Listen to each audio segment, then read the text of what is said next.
Наташа и Андреј Стојанови од Кочани продолжуваат со битката за подобар и поквалитетен живот на Андреј.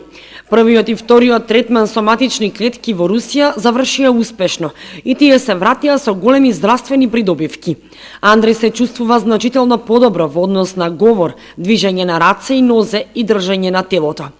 Од Русија се вратија полни со емоции, убаво пречекани од стручните лекарски тимови и задоволни од реализацијата и успешноста на третманот. Сега битката за поквалитетен живот и подобро здравје на Андреј продолжува. Првично беа потребни 22.000 евра, за вториот 9.000. Сега за третиот третман се потребни околу 11.000 евра, а истиот Андреј требаше да го реализира во мај, но поради недостиг на финансиски средства се уште не е заминат за Русија. До сега се собрани помалку од половина од средствата, недостигаат уште 6.000 евра. Затоа Андреј и неговата мајка Наташа ги молат сите хумани граѓани повторно да им излезат во пресрет за да го продолжи лекувањето. Андреј Стојанов боледува од церебрална парализа. Лекарите од Русија со неколку третмани му ветуваат подобар и поквалитетен живот.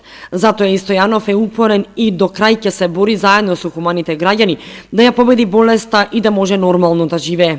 Хуманите граѓани може да донираат на жиросметката на Андреј Стојанов во Тутунска банка со број 210 750 62 33 61 и на телефонскиот број за донации на Мобимак 070 143 110.